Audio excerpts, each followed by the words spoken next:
ګران لیدونکو هرکلی مو کوم امیدوار یم چې روغ او جوړ به یاست. بها انسایټ یوټیوب چینل دی او تاسې په وړاندې عبدالحی بها ولاړ دي.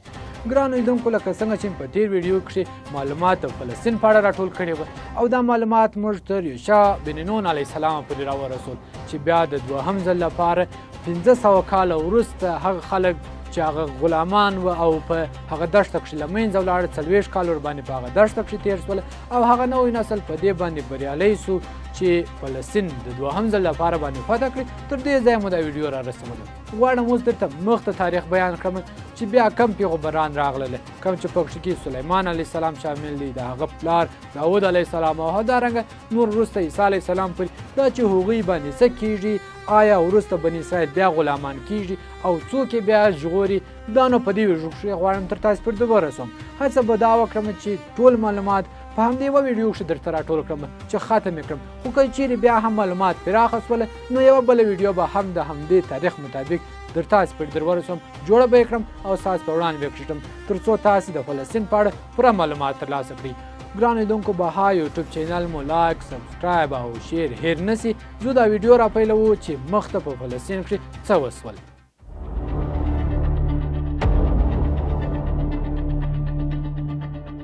کله چې یوشع بن نون علیه السلام فلسطین د دوهم ځل لپاره فتح کړ او بیرته بني اسرائیل راوستل فلسطین ته، نو په دغه ځای کښې دا ټول فلسطین پر یوه نه بلکې 12 قبیلو باندې وویشي. هغه په دې خاطر چې بني اسرائیل هم 12 قبیلې وه او پر دې قبیلو باندې یو باچا نه بلکې د هرې قبیلې لپاره مشخص قاضیان وټاکله. اوس نو دا قاضیان هر څه وه، یعنې 300 کاله دوی پر دې فلسطین باندې پاچاهي وکړله. خو په وخت تېرېدو سره کرار دا قاضیان په اصطلاح خاینان جوړ سول او خیانت یې پیل کړ. د یو څو پیسو لپاره به یې د تورات هغه آیاتونه تغیرول او د خپلې خوښې پرېکړې به یې کولې او دغه څه نو خورا خراب سول. قدم پر قدم باندې دا نور هم خرابېدله تر دې حده پورې چې دا قاضیان د دې باعث وګرځېدله کم تورات چې پر موسی علیه السلام باندې نازل سوی و د هغه رښتینې بڼه نوره بیخي ورکه سوله او دلته نو پرېکړه همدغه قاضیان ترسره کوله. دا قاضیان تر دې حده خراب او خاینان سوله چې الله جل جلاله د دوی دپاره نبیان راواستوله او دوی په دې باندې ښه پوهېدل چې دا د الله جل جلاله نبیان دي. هغوی ان قتل کړل او د هغوی خبره نه منله. دا چې د دوی په منځ کښې ناامني او دغسې بې باوري خورا زیاته سوله، نو دغه بني اسرائیل په خپل منځ کښې ډېر کمزوره سوله. کوم چې په څنګ کښې یو بله لویه قبیله چې ورته فلسطین نوم ورکول سوی دی، هغوی خورا طاقتوره سوله او په دغه وخت کښې غوښتل چې دوی تر خپل واک لاندې راولي او له موقع څخه استفاده وکړي. د دې قبیلې هغه مشر جالوت نومېدی. دا دومره خطرناک و چې په ډېر کم وخت کښې د فلسطین زیاتې برخې تر واک لاندې راوستلې، ان تر دې چې د دې هېواد هغه مرکز جروسلم یې هم تر خپل واک لاندې راوست. د دې څه په کولو سره نو دوی ټوله خپل ځان ته متوجه سول. بني اسرائیل پوه سوله چې موږ د همدغه خرابو قاضیانو له امله دومره ضعیف سوي چې اوس د نورو هېوادونو واکمنان راځي او پر موږ باندې په اصطلاح تسلط راوړي او موږ تر خپل واک لاندې راولي. نو ټوله بني اسرائیل راټول سول او د هغه وخت پیغمبر سیمې علیه السلام ته ورغلل او هغه ته چې موږ دغه خاین قاضیانو څخه خلاص کړي. بني اسرائیلو د اسماعیل علیه السلام څخه غوښتنه وکړه تر څو موږ 12 قبیلې نه بلکې یوازې یو باچا ولرو او موږ له دغه جالوت او د هغه له قبیلې چې فلسطین نوم ورکول سوی د هغه سره جګړه وکړو. دلته نو د لومړي ځل لپاره د بني اسرائیلو یو باچا وټاکل سو چې نوم یې طالوت و. طالوت ټوله هغه خپل پوځ راواخیستی د جالوت د مقابلې په وړاندې راغلی. خو کله چې جنګ شروع کېدی نو جالوت رامخته سو او ټولو بني اسرائیل ته یې په اصطلاح هغه وړاندیز ورکړي چې راسئ څوک زما سره جګړه کوي. تر خورا ډېره وخته پورې د بني اسرائیل څخه هېڅوک په دې باندې بریالی نه سو او دا پرېکړه یې ونه کړله چې هغه ورځي د جالوت سره مقابله کوي، ځکه چې جالوت په قامت کښې خورا لوی و. د تاریخ پر لحاظ باندې د هغه حقیقت نه پټوو.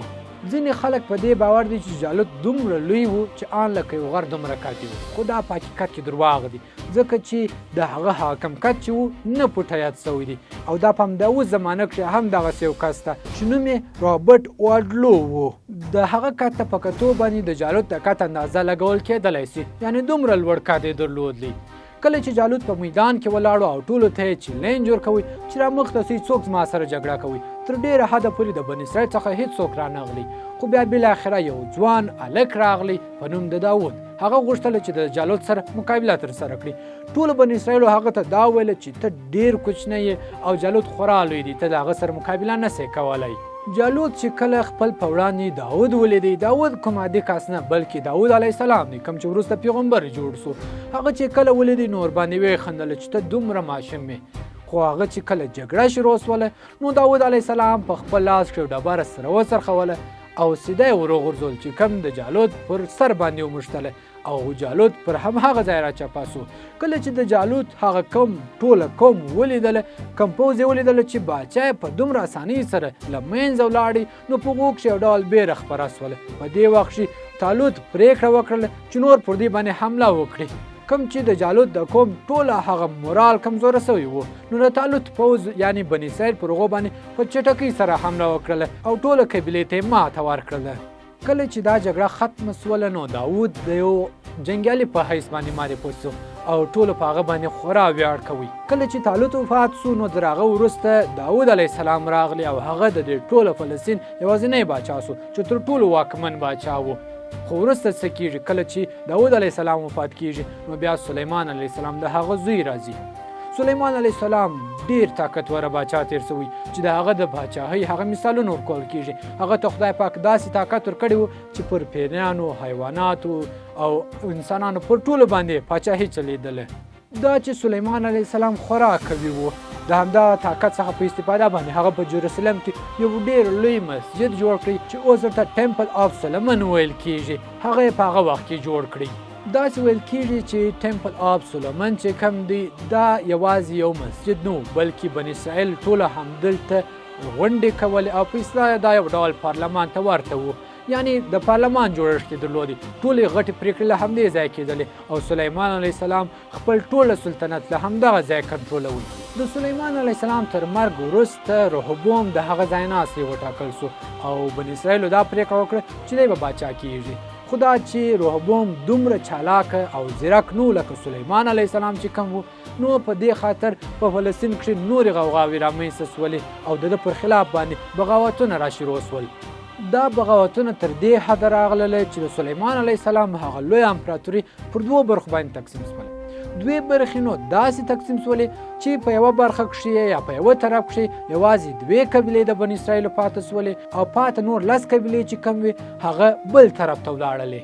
دغه خپلمنځي جګړې چې د دې تقسیماتو وروسته بیا هم ترسره کېدلې تر دې حده بني اسرائیل کمزوره سوله چې یو بل سلطنت او یو بل غټ قوم راغلی پر دغه 10 قبیلو باندې دومره ظلم وکړي او دومره ختم کړل چې بالاخره دوی له فلسطین څخه واستول او دوی له فلسطین څخه په اصطلاح وشړله. دغه 10 قبیلې د یهودانو په باور باندې نورې نه بلکې د افغانستان او پاکستان پښتانه یا هم پټان قوم چې کوم ورته ویل کېږي همدغه دي. اوس نو په فلسطین کې یوازې 2 قبیلې پاتې سولې چې لویه قبیله یې د یهودا په نامه باندې وه. اوس نو دلته قرار د بني اسرائیلو نوم له منځه تلي او د یهودا نوم راتلي چې کوم اوس ورته یهود ویل کېږي او دا قبیله خورا واکمنه وه په هغه وخت کې چې بل څوک نه و پاته، یوازې دوی پاته وه. په دې سره یو ځل بیا پر دوی باندې یو بل لوی سلطنت راغلی. دا سلطنت د بابلون یا هم بختي نصر و.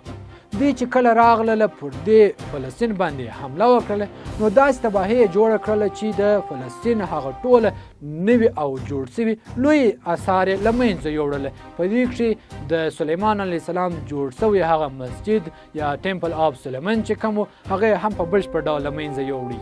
بختي نصر کم یهود چې ژوندي پاته سوله هغه خپل هغه مرکز بابلون ته یوړله او هلته یې غلامان جوړ کړه. یو ځل بیا هغوی غلامان جوړ سوله. دوی هلته 50 کاله غلامان پاته سوله. خو یو ځل بیا الله جل جلاله دغه یهود د ازادولو لپاره خپل یو بنده راواستوی، سایرس د ګریټ، کوم چې د فارس د هغه لوی امپراتورۍ لومړی واکمن و. سایرس راولاړ سو، د بابلون هغه ټوله امپراتوري له منځه یوړه، پر هغه حمله وکړله او بالاخره یهود آزاد کړل. بیرته یې و جروسلم ته واستول چې تاسې ولاړ سئ هلته واوسېږئ او یو څه پیسې هم ورکړلې تر څو د سلیمان علیه السلام هغه ټیمپل یو ځل بیا جوړ کړي. زیات مسلمانان په دې باور دي چې سایرس د ګریټ چې کم کس دی هغه بل څوک نه بلکې ذوالقرنین دی. خو دا چې دا کس څوک دی آیا دا رښتیا هم ذوالقرنین و که نو دا یو بیل باز دی چې که وخت و بیا به یې په یو بله ویډیو کښې درته واضح کړمه. یهود یو ځل بیا راغلله په فلسطین کښې واکمنان سوله او کله چې هغوی جروسلم ته راغلله نو هغوی لومړی کار همدا وکړي چې یو ځل بیا دغه ټیمپل آف سلیمان جوړ کړي، کوم چې د سلیمان علیه السلام جوړ شوی خاص پر هغه ځای باندې. دا خو اوس په نړۍ کې نشته، خو یوازې یو دیوال چې ویسټرن وال ورته ویل کېږي د یهودو لپاره تر ټولو معتبر ځای دی. د هغو دپاره دا دومره معتبره دی لکه د مسلمانانو لپاره چې څومره اوس کعبه معتبره ده. دلته نو یهود نور 1500 کاله پاتې سول او دوی په همدغه وخت کې خپل پرواک او بچی باندې پاتې سول. یو څه لیرې دلته نو اوس یو بل لوی سلطنت را شروع شوی و، د رومیانو سلطنت. رومي سلطنت پر یهود باندې حمله وکړله او ټول یروشلم تر خپل واک لاندې راوستی او د خپل لوی سلطنتي یو کوچنی ولایت جوړ کړي. دلته نو څه وخت تیر سو او الله جل جلاله یو وارې بیا پر دوی باندې ورحمېدی او دوی ته یو لوی پیغمبر عیسی علیه السلام راواستوي. تر دې وخته پورې یهود دومره خاینان سوي وه چې هغوی آن د الله جل جلاله پر پیغمبرانو باندې باور پرېښودی او هغوی یې نه منله. تر دې د مخې زکریا او یحیی علیه السلام هم دوی ته راغلي وه او هغوی آن قتل کړي وه. عیسی علیه السلام ټولو یهودو ته ډېر تبلیغ وکړي تر څو هغوی په عیسویت باندې مبعوث کړي، خو هغوی دا خبره ونه منل. یوازې یو څو یهودو په ده باندې باور وکړي او عیسویان سوله، کوم چې وروسته بیا واک ته رسیږي. خو نورو پاته یهودانو د رومیانو سره لاس یو کړي او سازشونه یې جوړ کړل تر څو عیسی علیه السلام بالاخره په قتل ورسوي. تر دې حده راورسېدله چې کوم په اخري وخت کې الله جل جلاله عیسی علیه السلام خپله آسمانو ته واستوي چې هغه هم بېله کیسه ده. کله چې عیسی علیه السلام له دې نړۍ څخه لوړ ولاړی نو بیا دوی یو خالي کس راوستی پر ځای هغه یې هلته ښخ کړي او ویې ویل چې دا نور موږ په اصلاح په قتل ورسوي. دلته نو الله جل جلاله له دوی څخه ډېر سخت ناراضه سو او بیا دوی هېڅکله ونه بخښل.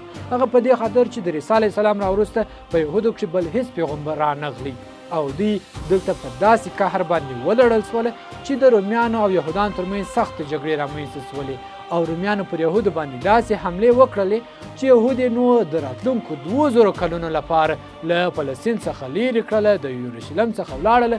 دلته نو دوی نور په جروسلم کې نه سوه پاته او دا چې وروسته دوی بیا څه وخت راځي دا به تاسو ته زه په راتلونکي ویډیو کښې وړاندې کړم او دا چې بیا د لومړي ځل لپاره مسلمانان څنګه و فلسطین ته ځي او څنګه دوی بیت المقدس فتح کوي دا به هم په راتلونکي ویډیو کښې تر تاسو پورې در ورسوم. نو لایک شیر سبسکرایب مو هېر نه سي. دا ویډیو مو امیدوارم چې د خوښ وګرځېدلی وي. په راتلونکي ویډیو کښې به پاته موضوعات تر تاسو پورې په بشپړ ډول سره در ورسوم.